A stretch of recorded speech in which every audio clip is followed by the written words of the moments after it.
day, wherever I would come from, she would ask what I did, and she would ask, did you say thank you to that person?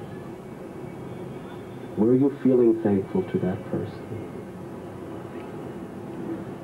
And she stressed this in my heart for so many years that gradually I understood that actually anyone who helps us in any way, at any time of our life, we should really be very, very thankful to them.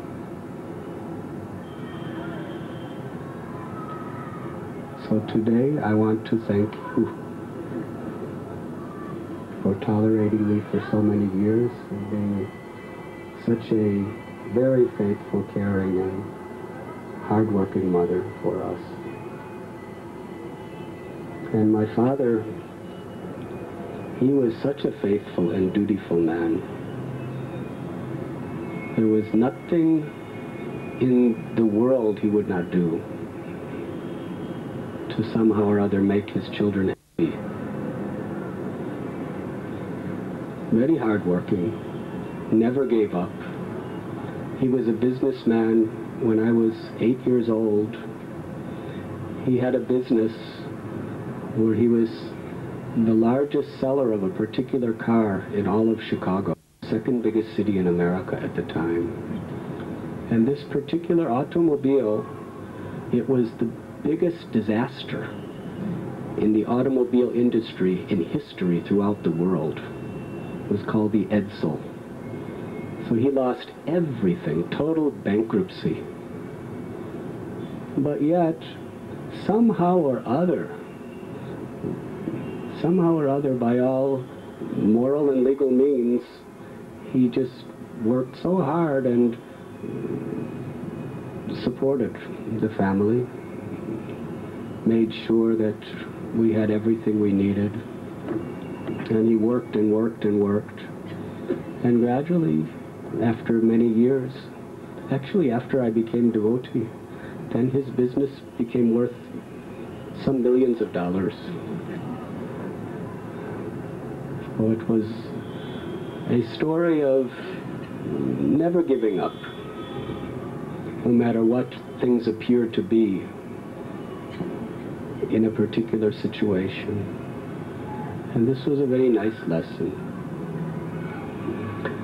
Also, when I would be naughty and my mother would complain that he has done like this, he knew to do something to punish me, just to teach me. And every time he would do something to punish me, whatever it was, he would always, with such sincerity in his heart, he would say, this is going to hurt me more than it hurts you. And I used to say, how can you say like this? It's not going to hurt you, it's going to hurt me. But after some years, every time he would always say this with such sincerity, sometimes with tears in his eyes, this is going to hurt me more than it hurts you. That I started to become much better behaved just because I didn't want to hurt him.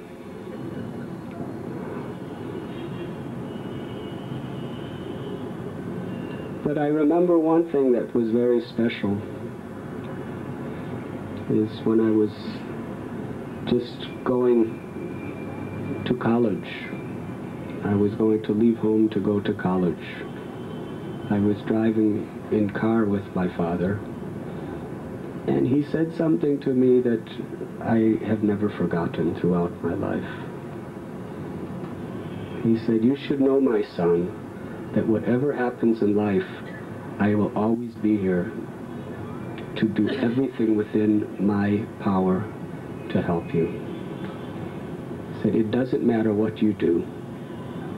He said, whether you become a saint or whether you are in prison for murder.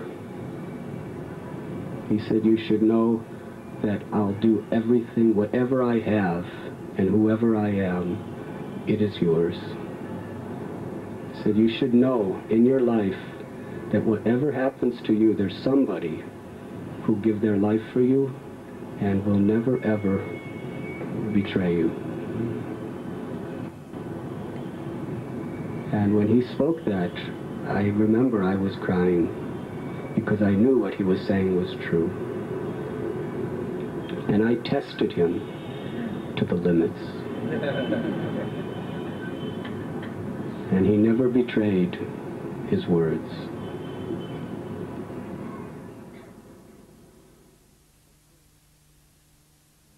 His Divine Grace, A.C. Bhaktivedanta Swami Prabhupada,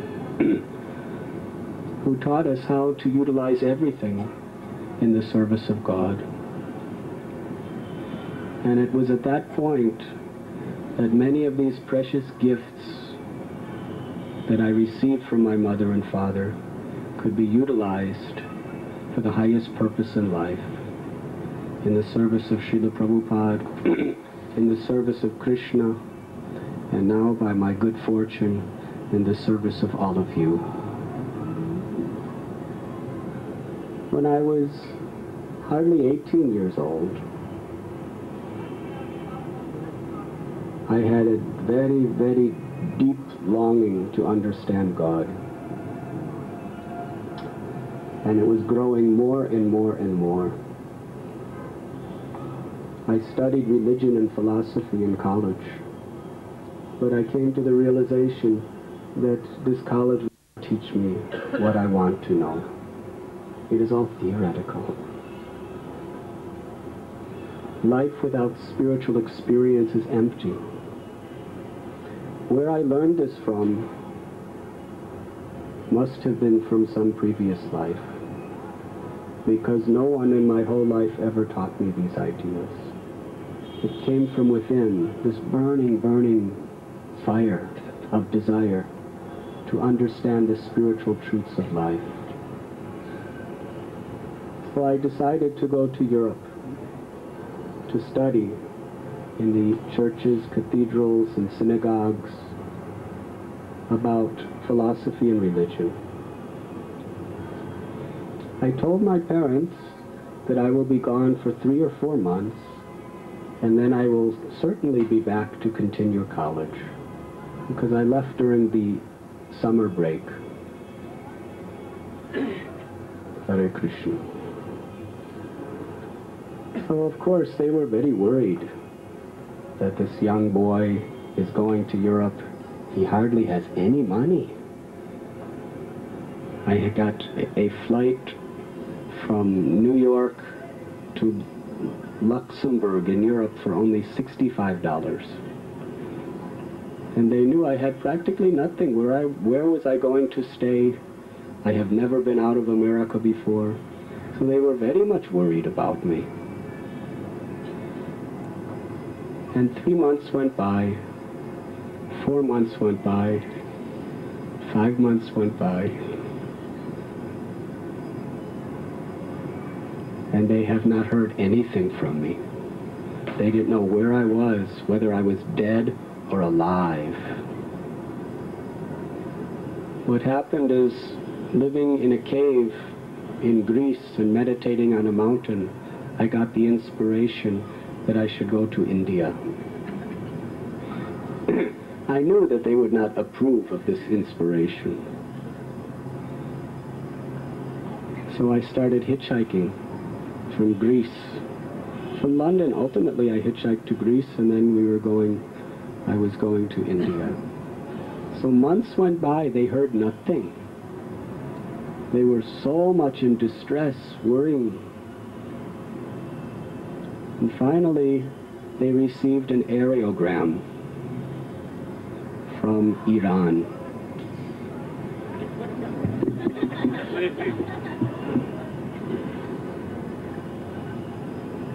I believe you still have those letters.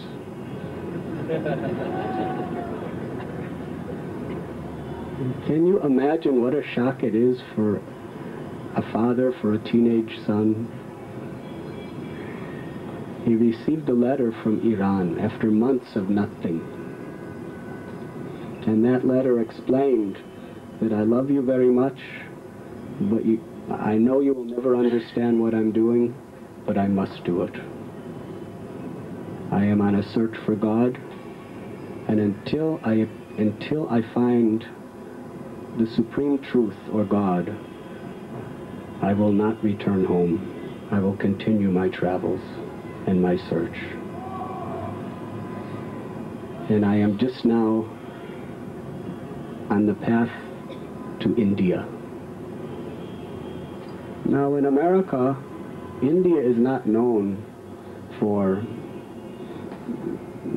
wonderful events like tonight at the Piramal bungalow. The only thing we ever heard of India is poverty, disease, and snakes. Yeah, that's all. The word Swami means someone who plays with snakes.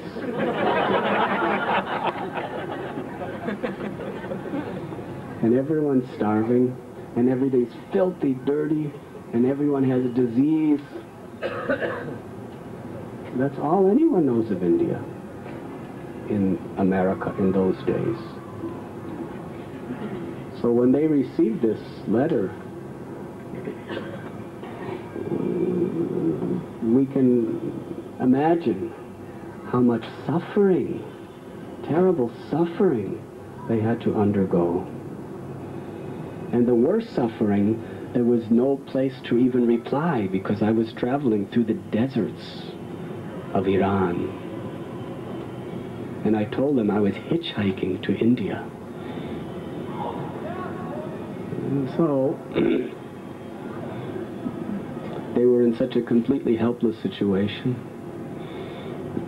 Some months went by, or at least weeks, perhaps months, and the next letter they received from me, I told them I was living in a cave in the jungles of the Himalayan mountains. I remember something of what it said. It said it was a poem.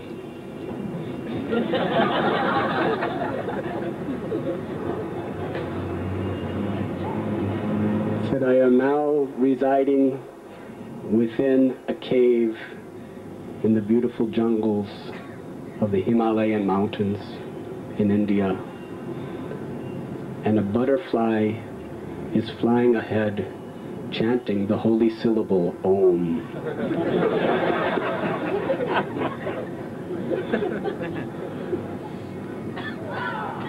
When they read this, they didn't know what is Om and what this butterfly is chanting Om.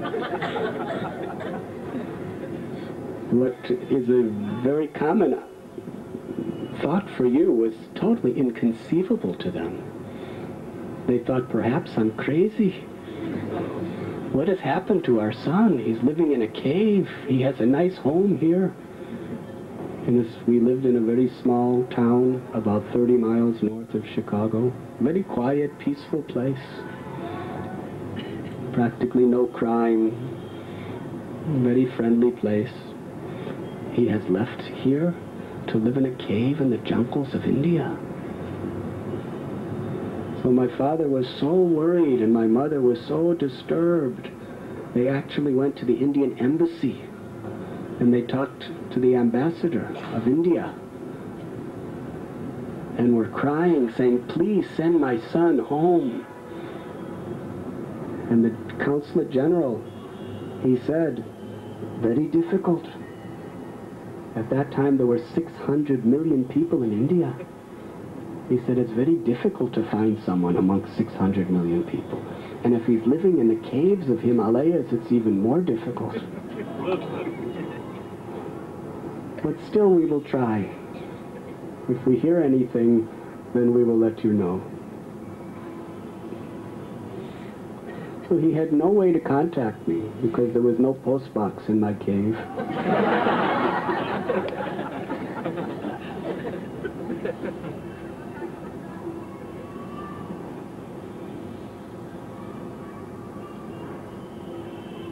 And sometime later he got another letter that I was living in Bodh Gaya. And I was sitting under a banyan tree, following in the footsteps of Lord Buddha, immersed in meditation.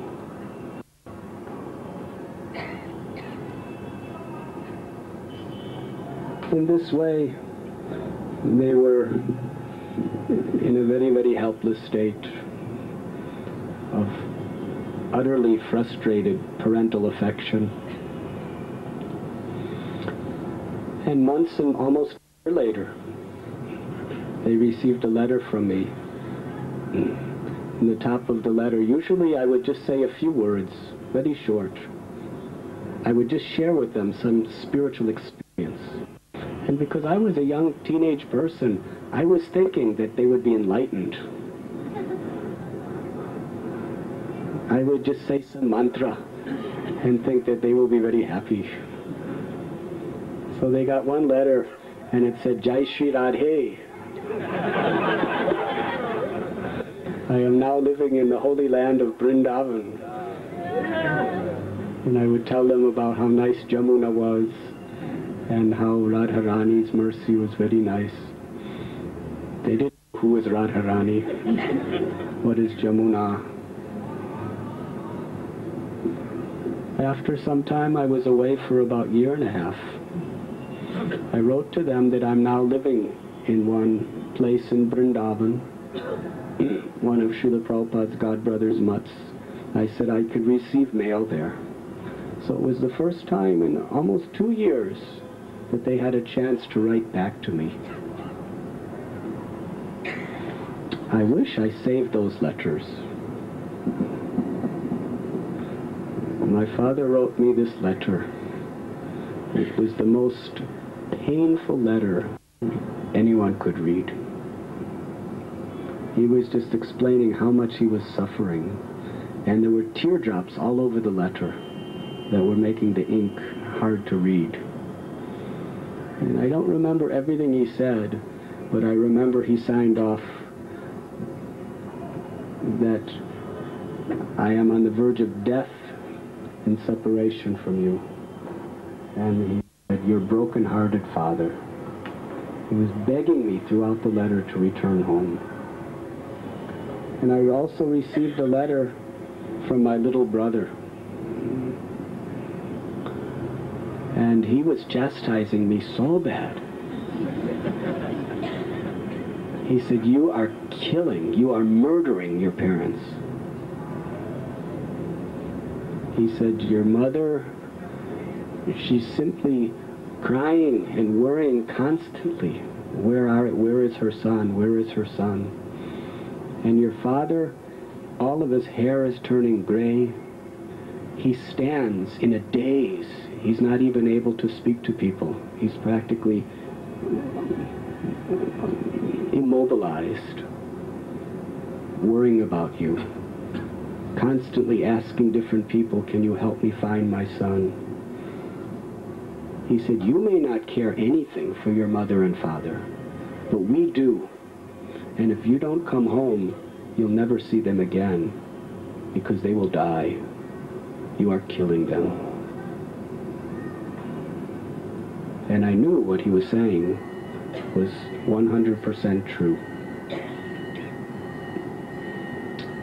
However, I understood that life and all relationships in life are without a real basis, without understanding our connection to the source of all life, or God, or Krishna.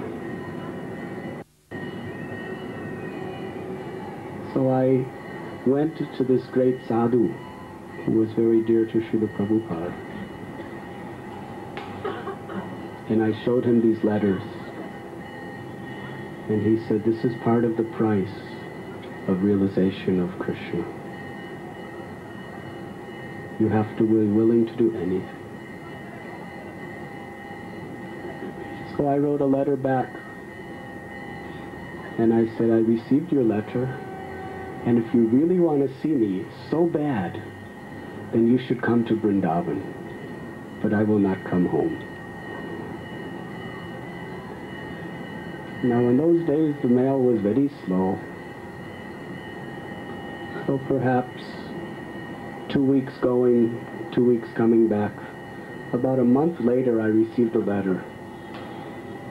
He said, this is very difficult. I've never been out of America in my life. To come to India, to find Vrindavan, I don't know what to do, but if that's the only way to see you, I will come. So then I sent another letter to him telling him how to get to Vrindavan. But then by Krishna's arrangement, my visa had expired and I had to leave India. And I had to leave Vrindavan. So I sent a letter back to them and said that, because India said I had to wait 6 months before I could come back. And I wrote to my mother and father and said that if you want, I can hitchhike back because I have no money. That may take me about 4 to 6 months. Otherwise, you can send me a plane ticket to the American Express office in Kathmandu, Nepal. So then, from India, I went to Janakpur, Mithila, where Sita was born and where she married Lord Ram and spent Ram Navami there. And later on, I went to Kathmandu, and sure enough, there was enough money for a plane ticket. So they were expecting me any day. A month later, because I spent a month in Mithila, they received a letter that I was at the Hare Krishna temple in Amsterdam because I wanted to gradually come back.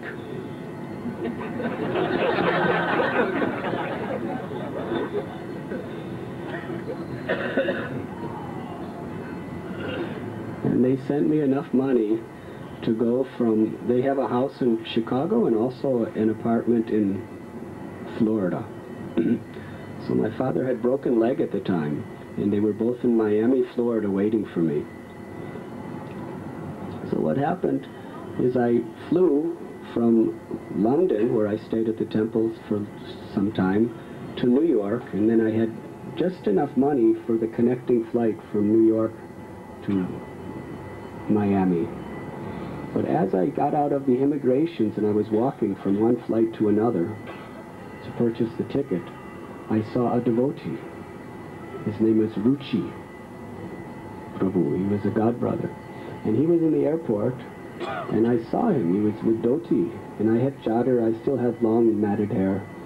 And I went up to him. I said, "You are Hare Krishna devotee?" He said, "Yes, yes. All glories to Prabhupada." He says, "I want to see Prabhupada in Los Angeles. But I need," he told me exactly how much money he needed for the ticket to get to Los Angeles.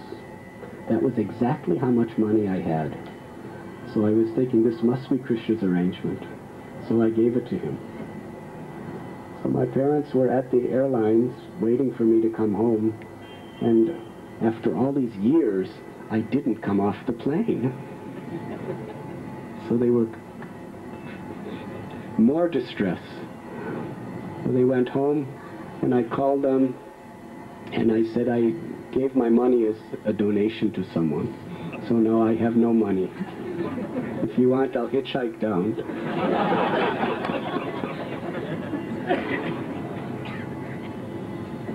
So they somehow or other knew someone from airlines and got me another ticket. But that was only the beginning, because when I came home, you see, in years we get some more maturity. But when you're a young teenage person, sometimes very insensitive toward the reality of what you're doing to people's lives. So when I returned home, I was such a staunch ascetic. I was just doing austerities and fasting and doing bhajan all day long. And in India, I would never sleep inside. I would only sleep under trees, either in caves or in banks of rivers. So when I did come home, they took me to their home. It was an apartment. And I saw a carpet on the floor. This is sense gratification. And there's chairs and couches. I hadn't sit on a chair for years. This is sense gratification. And they even were watching television. So I was preaching to them that this is all Maya. They said, "What is Maya?" I said, "It is illusion." So I wouldn't sleep in their house. What floor is the apartment in Miami? 4th floor. And outside there's a little, like a patio that just sticks out of the building, about smaller than this.